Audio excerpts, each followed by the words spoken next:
राजस्थान के बीचों बीच जयपुर शहर के पास एक गांव है जो डर के साये में डूबा हुआ है। गांव वाले शबाना नाम की एक श्रापित गुड़िया की कहानियां फुसफुसाते हैं।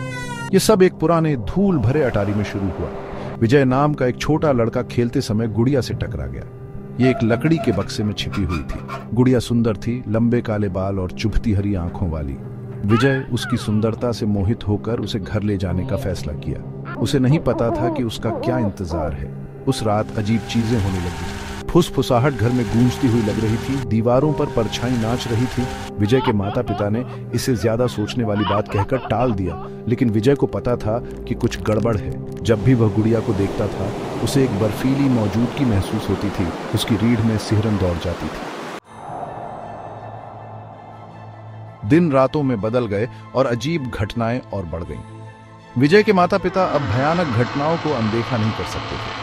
चीजें बेवजह हिलने लगी, बत्तियां टिमटिमाईं और बुझ गई, फुसफुसाहट तेज हो गई और खतरनाक। विजय की मां रानी ने अपने बेटे में एक बदलाव देखा। वह विथड्रॉन, फियरफुल था। उसने गुड़िया के पास जाने से इनकार कर दिया, यह दावा करते हुए कि यह उससे फुसफुसाती है। रानी चिंतित थी। उसने श्रापित वस्तुओं के बारे में गांव की कहानियां सुनी थी। क्या यह गुड़िया उनकी परेशानियों का कारण हो सकती है? एक रात रानी एक खून जमा देने वाली चीख से जाग गई। वह विजय के कमरे में दौड़ी। उसका दिल धड़क रहा था। कमरा बर्फ जैसा ठंडा था और हवा में एक अनदेखी ऊर्जा कड़क रही थी। विजय कांप रहा था। उसकी आंखें दहशत से फैली हुई थी। उसने कांपते हुए उंगली से गुड़िया की ओर इशारा किया, जो फर्श पर पड़ी थी। उसकी हरी आंखें अंधेरे में चमक रही थीं। घर में दहशत फैल गई। विजय बहुत बीमार पड़ गया। डॉक्टर हैरान थे। उसका बुखार तेज था और वह गुड़िया के बारे में, शबाना नाम की एक तामसिक आत्मा के बारे में बेहोशी में बड़बड़ा रहा था। निराश होकर रानी ने गांव के बुजुर्गों की ओर रुख किया। बुजुर्गों ने उनके चेहरे डर से सने हुए गांव के पुजारी को बुलाया। उसने गुड़िया की जांच की।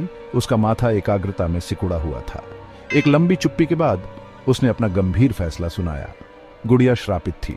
इसमें शबाना की प्रताड़ित आत्मा रहती थी, एक युवा लड़की जिसकी उसी घर में बेरहमी से हत्या कर दी गई थी जहां अब विजय का परिवार रहता था। पुजारी ने उन्हें गुड़िया को जंगल में गहरे गांव से दूर दफनाने का निर्देश दिया। उसने शबाना की आत्मा को शांत करने और श्राप को तोड़ने के लिए प्राचीन प्रार्थनाओं का जाप करते हुए एक विस्तृत अनुष्ठान किया। उनके दिलों में उम्मीद जगमगा उठी। क्या यही उनके बुरे सपने का अंत हो सकता है? पुजारी के निर्देशों का पालन करते हुए विजय के पिता महेश गुड़िया को जंगल के बीचों बीच ले गए। उसने उसे एक प्राचीन बरगद के पेड़ की जड़ों के नीचे दफना दिया, इस उम्मीद में कि वह बुरी आत्मा को हमेशा के लिए फंसा लेगा। घर लौटते समय उसे राहत मिली। घर हल्का महसूस हुआ, दमनकारी माहौल हट गया, लेकिन उनकी राहत ज्यादा देर तक नहीं रही। अगले ही दिन विजय चीखते हुए उठा।